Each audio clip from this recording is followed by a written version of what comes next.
This is Vermont Edition. I'm Michaela Lafrac. Tomorrow evening, neighborhoods across our region will be infiltrated by ghosts, witches, princesses, superheroes, and Louvre jewel thieves. It's almost Halloween.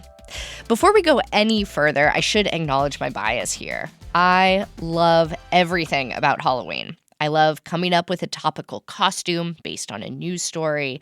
I love the excuse to peek inside my neighbors' houses when my kid trick-or-treats. And I really, really love candy. This year, my family is doing a Wicked/Wizard of Oz theme. My daughter's Glinda, my husband's a scarecrow, and I'm Elphaba, green face paint and all. We prepped early this year, but that's not normal for us. Usually I spend Halloween Eve frantically Googling DIY costume ideas. If that's you this year, then this hour of radio is for you too. We have 3 clothing and costume experts joining us today to share ideas for creating Halloween costumes on the fly and on a budget. We know some of you are experts in this area too, and we would love to hear from you this hour. What are you or your kid being for Halloween this year? Do you have a particularly creative DIY costume win that you want to share? You can call in and tell us about your best homemade Halloween costumes. Our number is 800-639-2211. You can also email vermontedition@vermontpublic.org. Now, sometimes the easiest thing to do when you're crunched for time is to sort through the racks at your local thrift store. Jennifer Lacasse is the clothing supervisor for the Resource Thrift Store in Williston. Jen, welcome. Thank you. I'm happy to be here. Yeah. So tell us, are you a Halloween fan? Do you usually go all out every year? I have gone out a few times over the years. My youngest daughter, who is now an adult, it was her favorite time of year. So we've always either gone out big and gone trick-or-treating, or, we would do something festive at our house. We did one year with a projector that had different skeletons dancing on our windows and happy music blaring, and, just lots of different people that came together to either hide behind the adults to kind of scare them as the kids were coming up to the house for candy, and had a great time with it. That was a lot of fun. And would you make your kids' Halloween costumes or buy them or thrift them? I would usually do either thrift or buy. They would have something specific in mind, but it was always very costly to do that. And so, now that they're grown up, they like to thrift themselves and be able to get stuff that's affordable. And of course, it helps that I'm here at Resource in Williston, always promoting what's going on. So we get a lot of college students that come here to get their costumes for all their many parties over this type of weekend. Yeah, so you all have a huge room full of clothing there at the Resource store. How do you sort items for Halloween? So basically people will bring in their donations, and then I have a team that will process the clothes that come in. And if we get Halloween costumes, then they will put them in stored bins with it labeled. And we do that for Christmas, any holiday, Valentine's Day, but of course Halloween. Sure. We get quite a bit, and so I think we had on average about 40 bins of Halloween costumes. 40? Wow.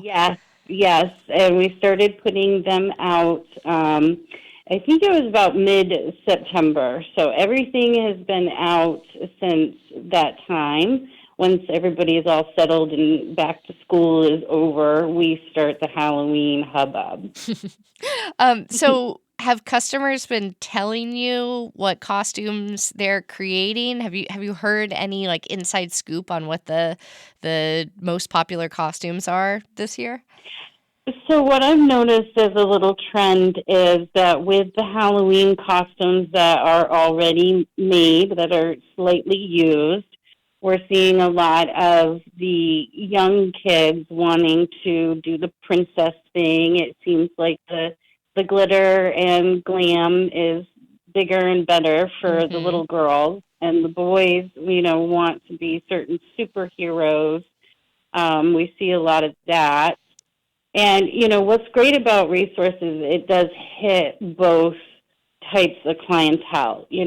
As I said myself, I'm not very crafty when it comes to sewing, but we have a huge craft area and fabric and buttons and scissors, pencils, all different kind of things that if somebody does want to create their own costume, they can do it at an extremely affordable price here. Mm. And then with all of the costumes that we do have, I had every adult costume at $9.99 and every child full costume at $4.99. Mm. And as of yesterday, we put all of those. I put them at 50% off. So these last-minute people certainly can come in and get multiples of costumes on an extremely, good budget. Yeah. So you might be up all Yeah. night if you're trying to sew your own costume starting right now. But I am glad you brought up the fabric and other materials that you all have there, because I know with the loss of Joanne Fabrics, which shut down earlier Yes. this year, it's been, tough for folks who want to craft or sew to find materials in bulk like that. Yes. Yes, and you certainly can get those here as well. So all the clothing is located on the first floor, and there's a huge display of Halloween right now. And then all the craft stuff is on the second floor. So, you can kind of dabble on both floors and get the perfect idea. Well, if you've thrifted a Halloween costume for this year, give us a call. Tell us about it at 800-639-2211. We got a nice email from Peggy in Cavendish just now who wanted to tell us about making a costume for her daughter about 30 years ago when she was a harried mother with a full-time job and 2 little ones under the age of 4. Peggy writes, "When Halloween arrived, I started to panic. Then, with a white sheet, a black marker, and a pair of scissors, I solved the problem in about 10 minutes. My preschooler loved her long, blonde, bouncy pigtails. So I cut 2 holes at the top of the sheet and pulled her pigtails through them. She was thrilled, and so was I." So she was a ghost with 2 pigtails sticking out. Peggy writes, "Granted, she didn't scare a soul trick-or-treating with her fellow preschoolers down Ludlow's Main Street, but she definitely got all the laughs. Most of the locals knew exactly who that bouncy, hilarious little ghost was hiding under that sheet."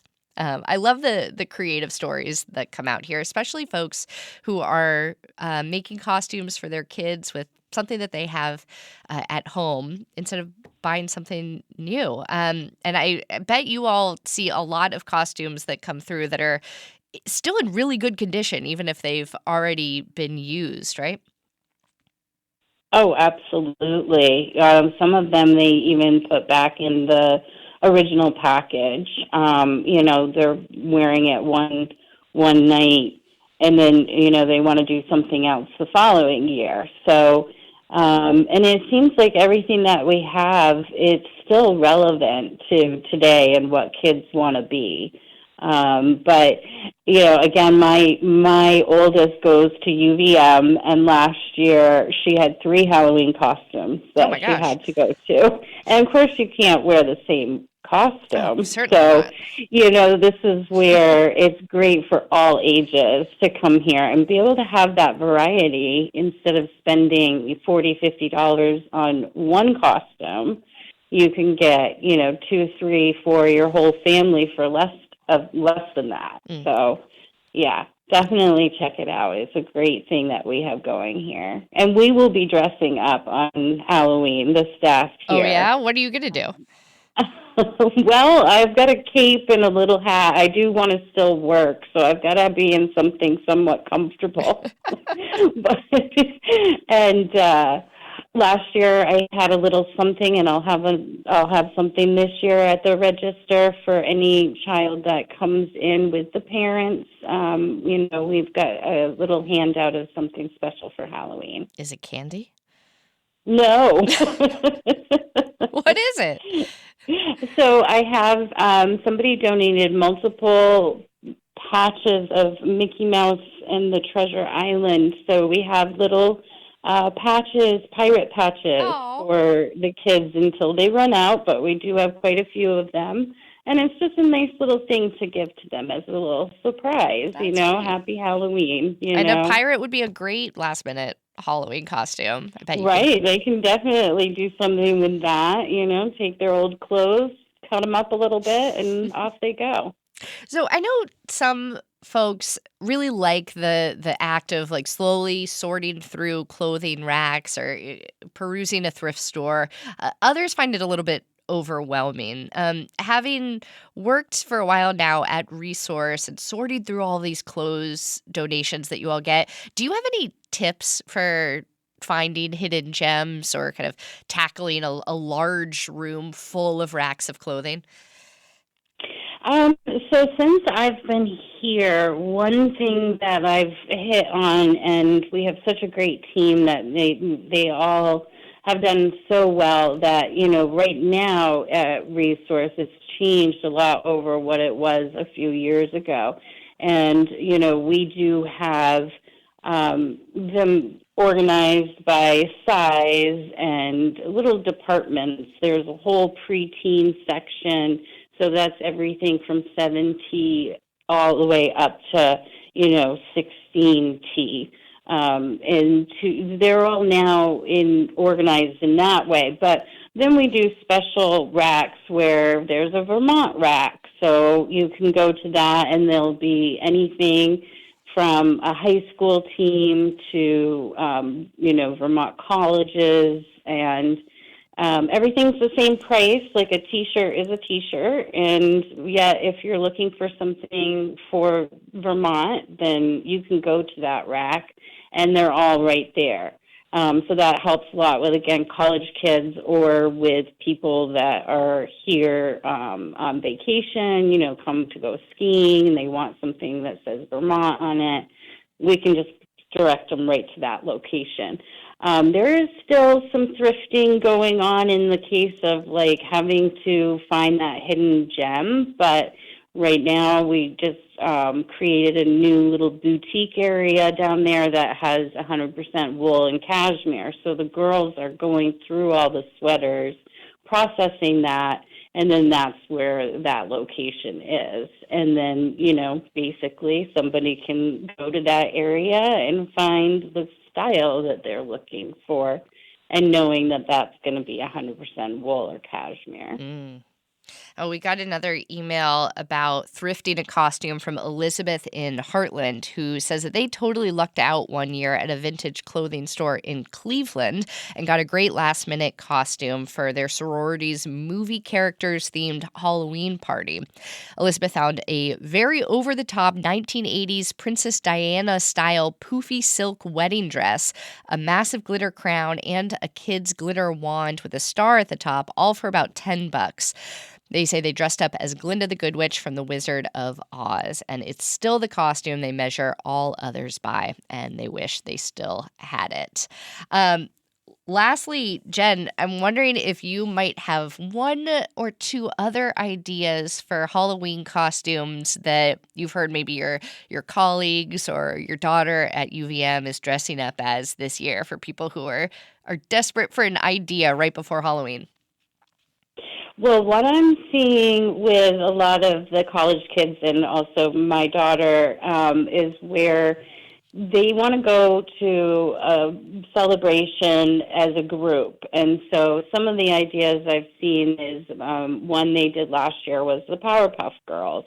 I've seen the whole crew of wanting to be Scooby-Doo and those characters. So if you're going with a group of friends, it seems like instead of having individual costumes, a theme within that group is pretty big right now. Last minute, you can always do a vampire or a ghost. Everyone has sheets, and you can make a cape easily within a sheet as well. And using the makeup, putting your mom's makeup on your face, the red lipstick can be blood. So, lots and lots of ideas. But Really, what I've just noticed is that people are having fun shopping here, and it's a reasonable price to where, they can get that additional accessory to really play up who they want to be for Halloween. Jennifer Lacasse is the clothing supervisor for the Resource Store in Williston. Jen, thanks so much for talking Halloween with us today. Yes, thank you. I appreciate you asking. And if you need some last-minute Halloween ideas, we've got your back. Coming up, we're going to be talking with two experts on the art of costuming. And if you have questions about how to realize your Halloween vision or some tips for other listeners who might be trying to figure out a Halloween costume right now, you can call in at 800-639-2211. This is Vermont Edition. Stay with us. Welcome back to Vermont Edition. I'm Michaela Lafrac. It is Halloween Eve, and we are talking costumes. Do you and your family have your costumes ready, or are you still searching for a great idea? Our guests this hour are here to help. Sarah Bush is the costume shop supervisor for the University of Vermont's theater department, where she's been since 2016. Sarah, welcome. Thanks.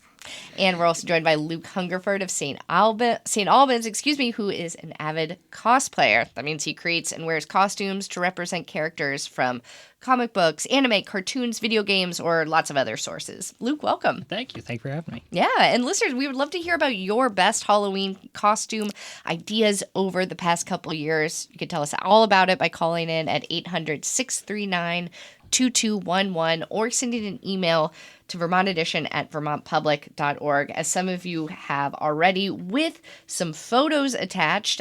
We have a great one here about the Swedish chef. This is from Jessica in Jericho. They sent us a photo. They said, making Halloween costumes has been one of my favorite parts of parenting. We've made many costumes over the years, but the one I'm most proud of is the Swedish chef that I made for my son in 2015. After failed attempts with skewers and paper mache and coat hanger wire scaffolding around the shoulders, I constructed a huge head out of soft foam and covered it with fabric, sewing the hat and adding wool roving for the hair, eyelids, and mustache. It's been worn many times by both my kids and is holding up well. My next project is going to involve the scariest of organisms, invasive species. Well, Jessica, you have to send a picture of this. Did you guys see this? It's amazing. I know. Luke, I feel like you would appreciate this in particular. I love this. With you have a Muppets background. I'm a bit of a Muppet guy. Yeah. Yep. That's really, really fun. Yeah. Tell us about the Muppets. I saw on your Instagram that you not only make costumes for yourself, but you also make Muppets.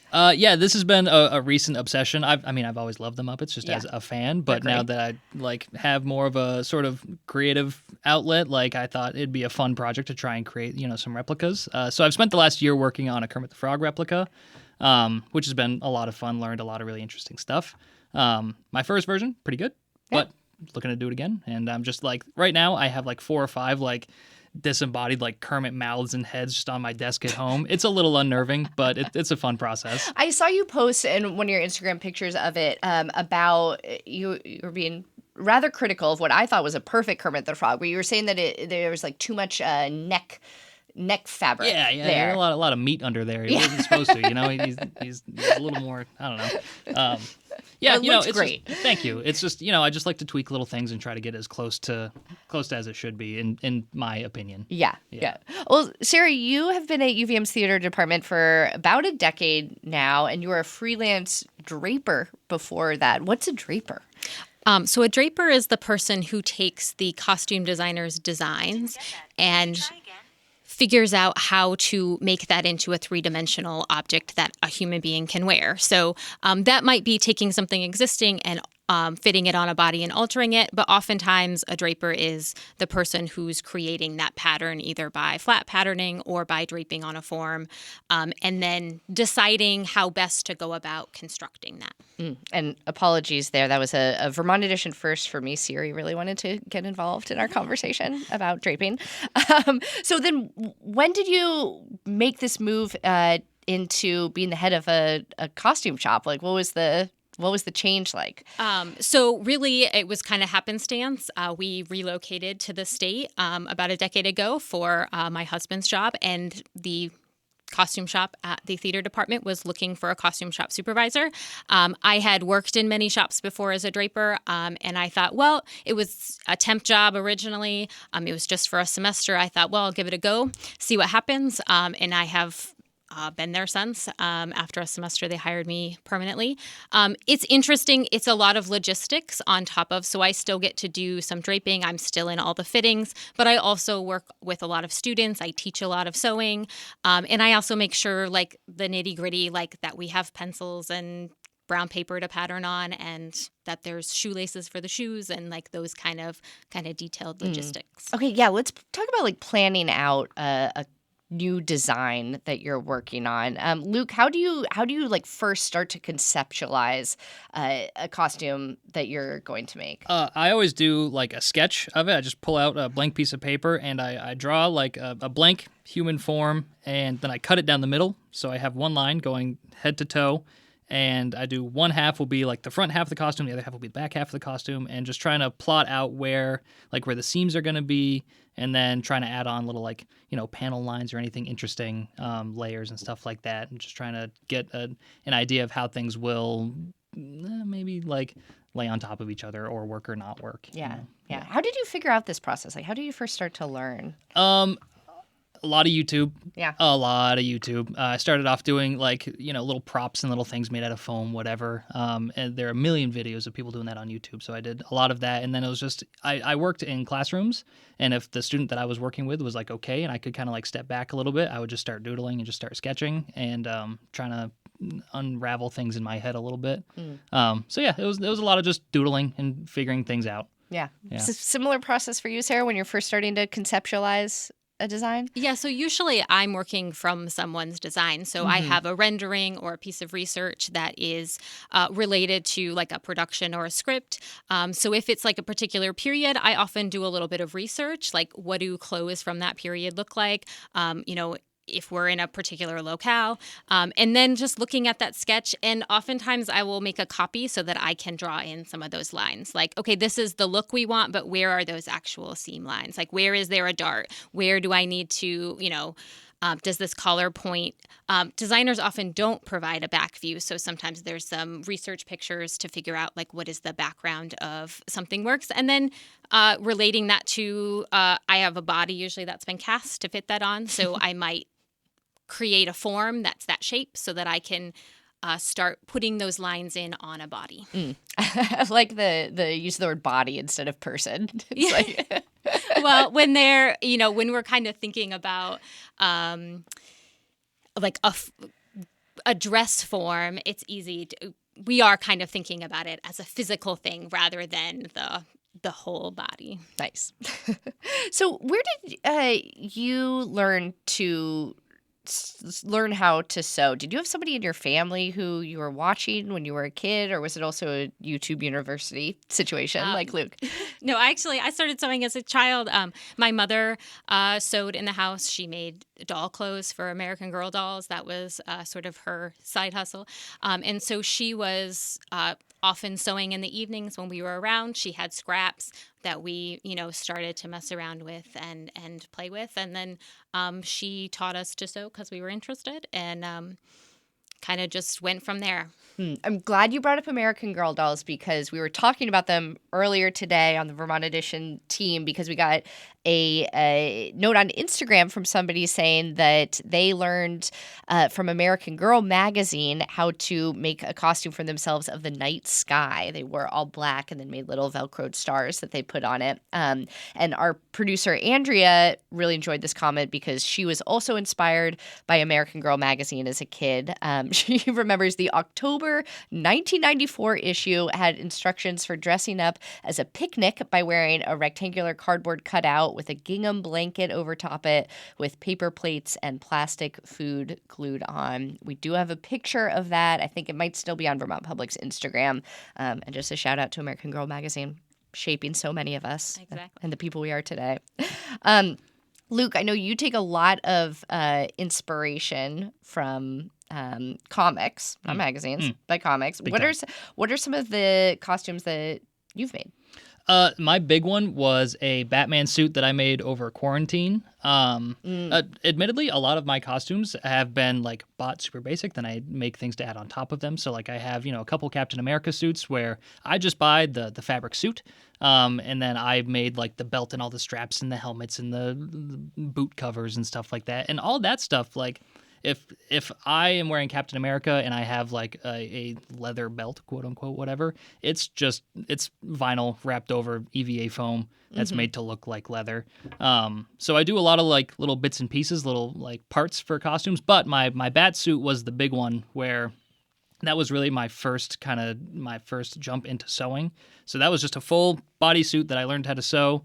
And I did a lot of like 3D printing. I bought a nice 3D printer and figured that out and just did all these little armor pieces and plates and everything. And so that was like a 10-month project when we were all stuck inside, and I really figured all that stuff out just by being home by myself a lot. Well, I imagine, we're talking about DIY costumes right now, so this is not what you should, don't try to create a Batman costume from scratch today if you want to wear it tomorrow. But I imagine with a bodysuit, there's not a lot of leeway there. Like, you got to get you got to get their measurements exactly right. Yeah. Luckily with stuff like that, like you can hide a lot because there are a lot of layers, a lot of different things going on top. So like my bat suit, if I look at it now, it is objectively not very well made because it was like my first thing that I made. But you can hide a lot of those sins just with layering stuff on top of it. Yeah. Do you ever think about like revisiting it or updating it? Big time.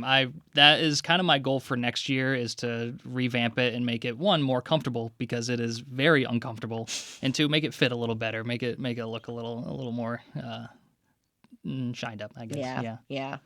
Sarah, I imagine comfort and being able to move easily is a big part of what you're thinking about when you're creating costumes as well. Yeah, absolutely. Especially depending on the show. When we have actors and fittings, we are often talking to them about, like, what are you doing on stage? Do you need to raise your hand above your head? In musicals, there's often lots of movement and dancing. We also sometimes have to think about things like how hot might an actor get, and comfort in that kind of capacity as well. Because when you're on stage, under stage lights, running around, singing, dancing, you might also become very warm. So yeah, certainly comfort and ability to move becomes pretty important. Yeah. So I can imagine that, being part of the costume shop at the University of Vermont, around this time of year, you might start to get requests from people who are not at all affiliated with UVM to maybe peruse the racks and see if they could borrow things. Does that come up? It does come up occasionally.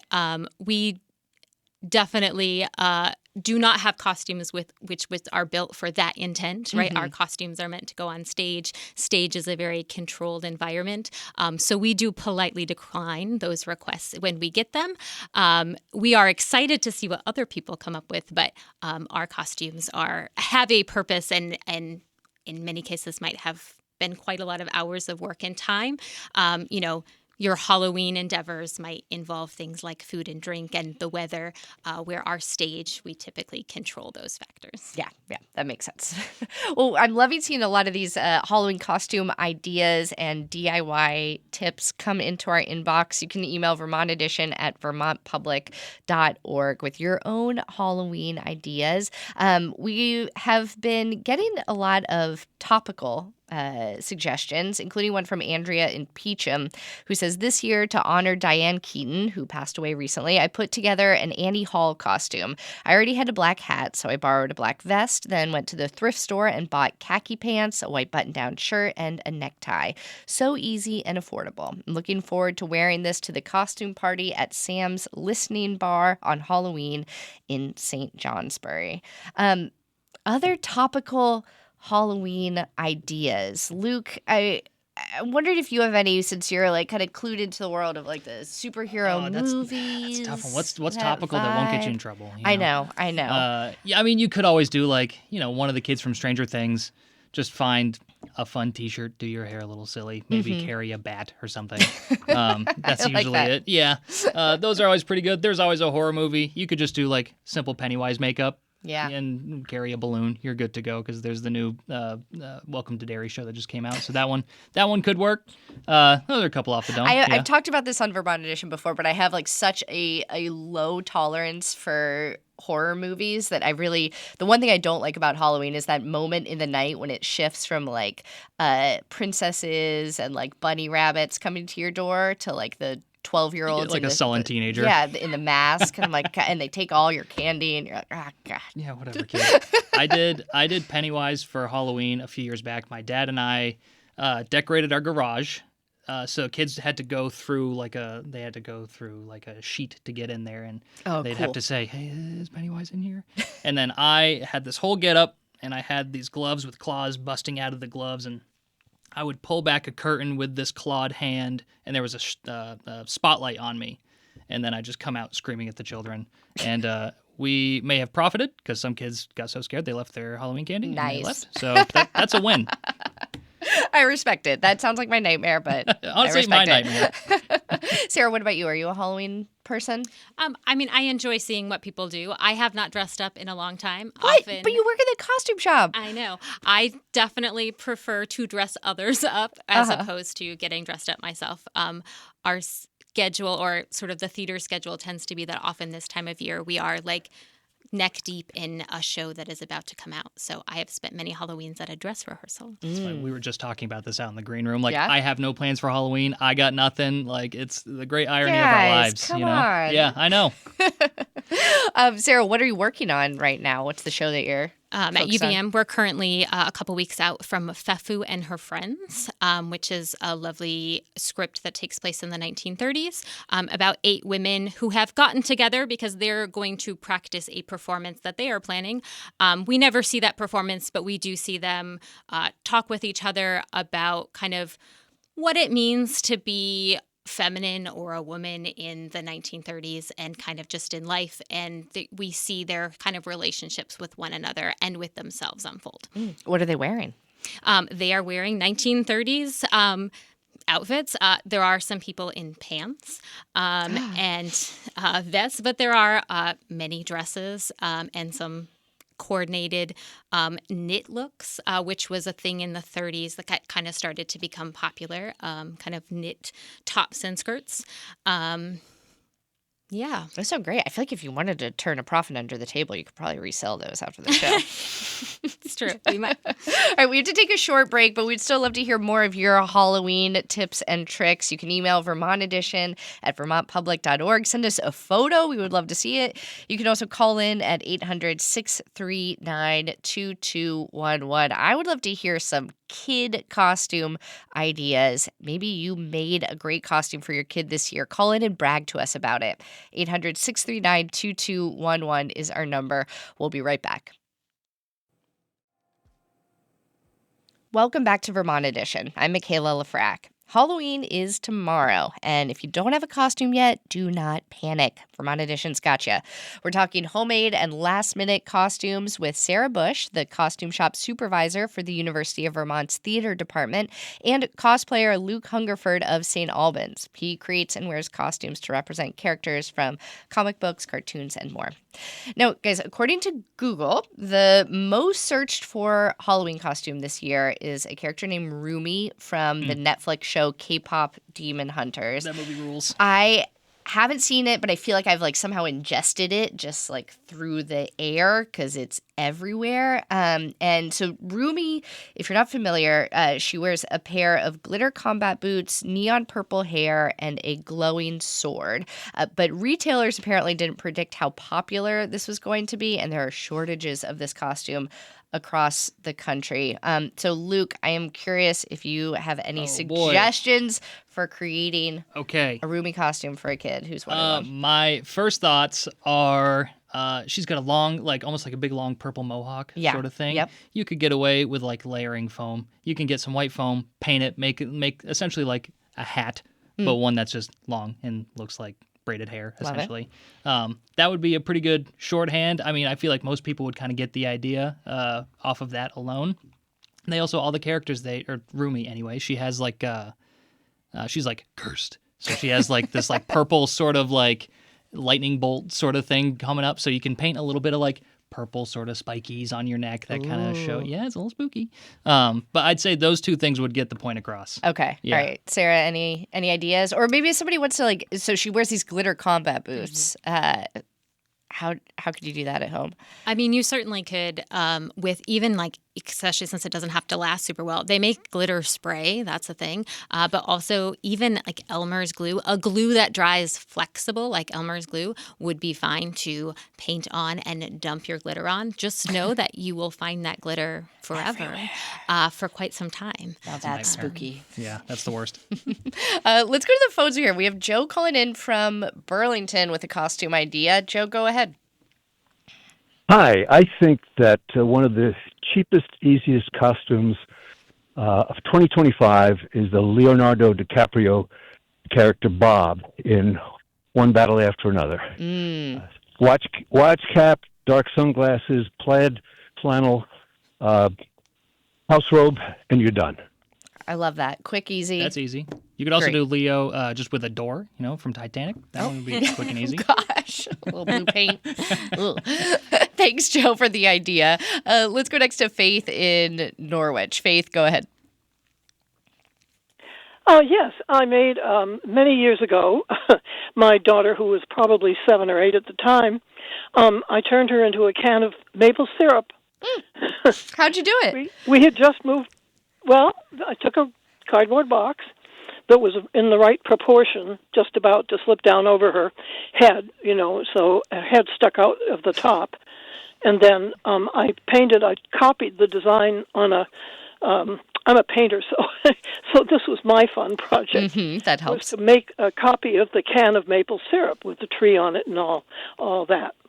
So it just slipped down over. It was very easy to do, basically. To slip it down over her, and then she just didn't really have to do anything else that were tights or whatever. That's to trick or treat. That's great. Thank you so much for sharing that, Faith. I love the idea of like a Vermont-themed costume. I'm sure a couple years ago there were a lot of Senator Sanders with the mittens. That's huge. Yeah. But yeah, all right. If you have other ideas, call in.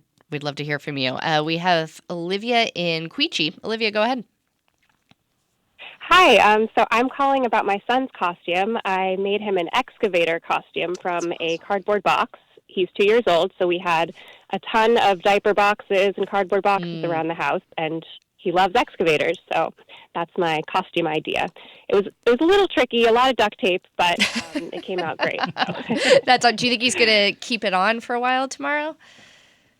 I'm not sure how much he can walk in it. I kind of have to help him hold the arm because it was quite heavy once I finished it. But we've done a lot of test runs, and I think he'll at least make it once around the neighborhood. So that's great, Olivia. Thank you so much for sharing that with us.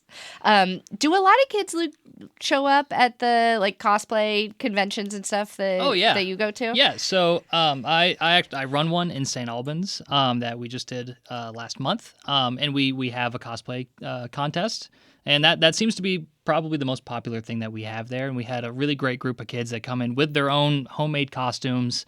They're all very cute. They're all very fun.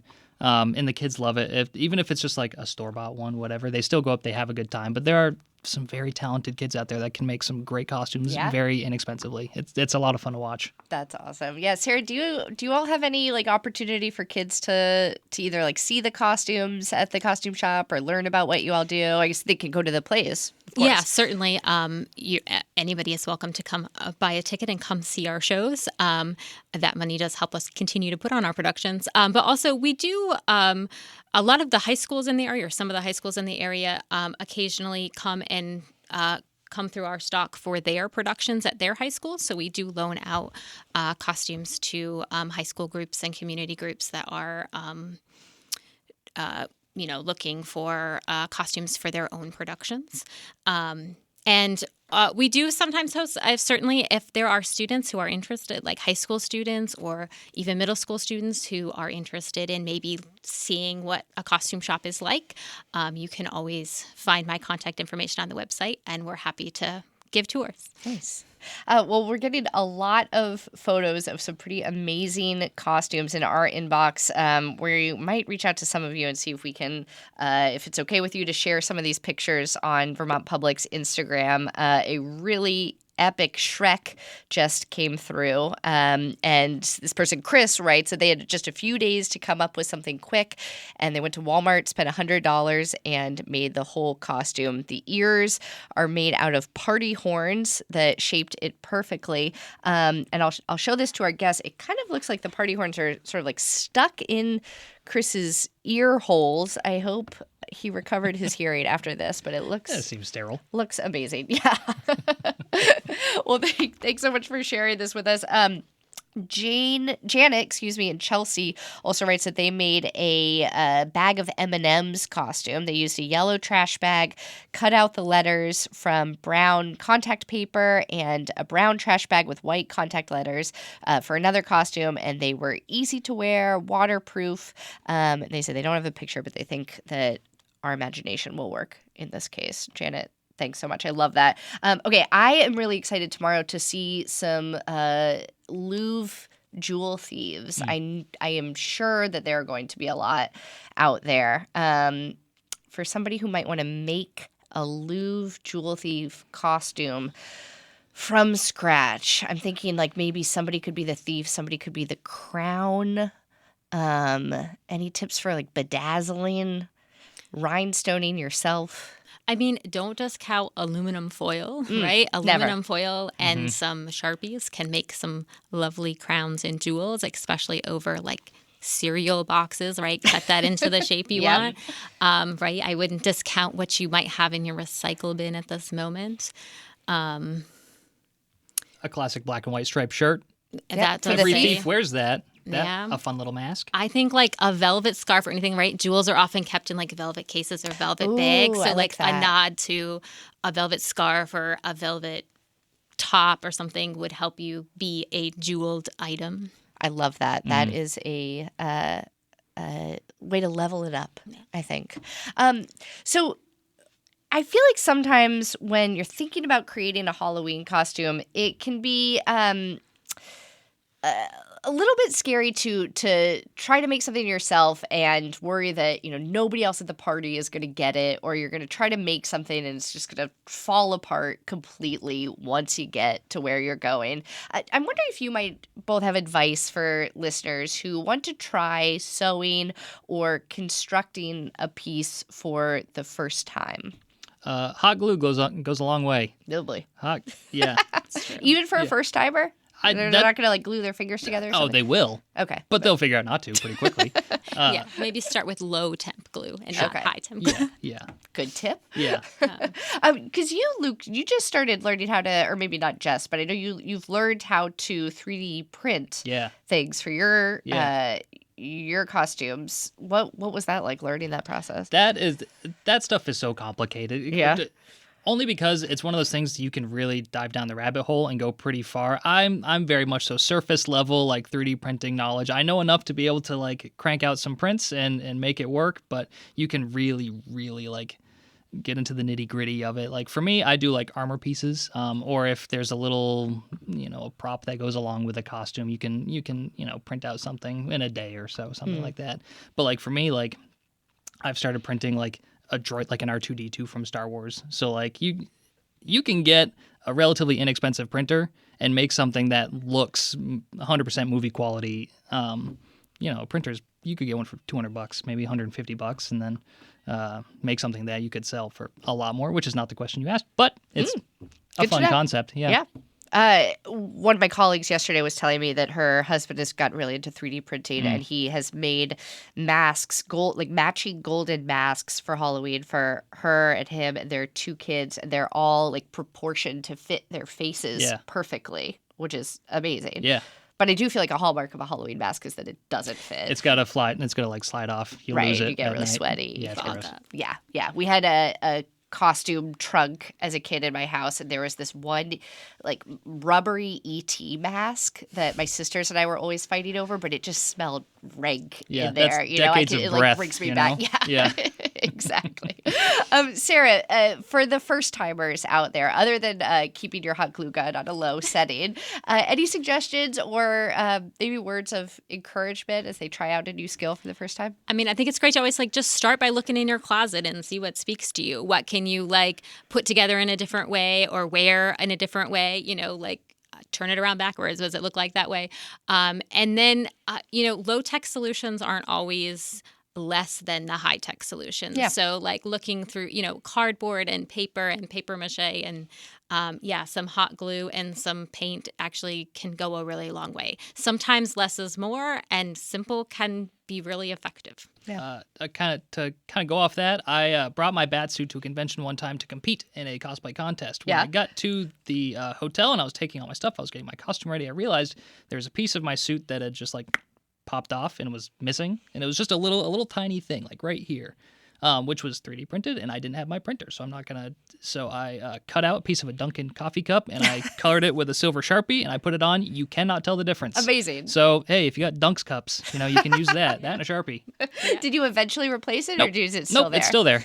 That's fun fact. 3 years later, still there. Let's take one more call here. We have Jean in South Burlington. Jean, go ahead. Hi. I just wanted to share something that a middle school principal here tells us every year. And, remember how awkward it is to be 12 to 15, and you really don't want to give up trick-or-treating yet, but you're not old enough to really miss it, and how important it is to just welcome them, comment on whatever minimalist costume they have, and give them some candy. It's probably their last Halloween out there, and send them off with happy memories. Oh, that's a really nice message. Thank you, Jean. And you might be referring to my fear of 12-year-olds in scream masks earlier, but I will try to be more welcoming this time around. It's a very good point.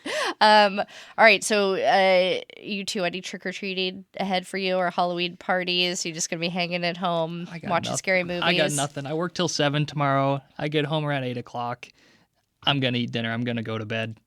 It's fair. Unfortunately. That's okay. That's no shame here. Sarah? Yeah, I will probably get my fill of costumes at work on Thursday. And then we don't live in an area where we get many trick-or-treaters. So we will be looking for other people's photos. Yeah. And then lastly, I know you both have some events, some shows coming up this year or early next. Luke, what's on the horizon for you in the cosplay world? So for me, I run a convention called Rail City Fan Fest up in St. Albans at the Collins Pearly Sports Complex. We just finished our 4th year in September, and it was October. I meant to say October. That's fine. So next year we're shooting for September. Okay.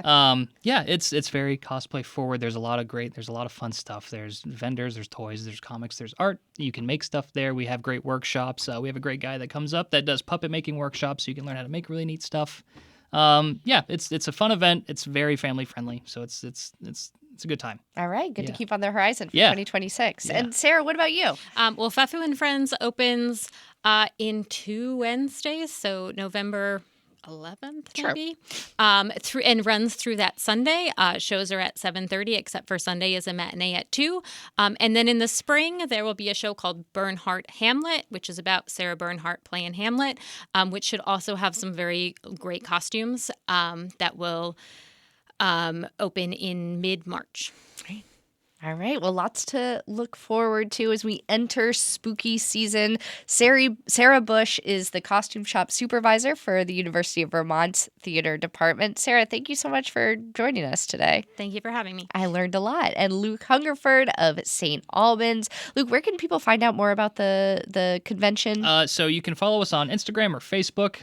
You can go to our website. It's called Rail City Fan Fest. So it's on Instagram. It's on everything. Rail City Fan Fest. Our website, railcityfanfest.com. Awesome. Yeah. Cool. Thanks so much, Luke. It was Thank great you. to learn about all the work that you're doing in St. Albans, too. All right. That is all the time that we have for today. But tomorrow, please, if you or your kid dresses up as a Louvre thief, I really want to see a picture. You can email Vermont Edition at vermontpublic.org, or maybe you've dressed up your cat or your dog.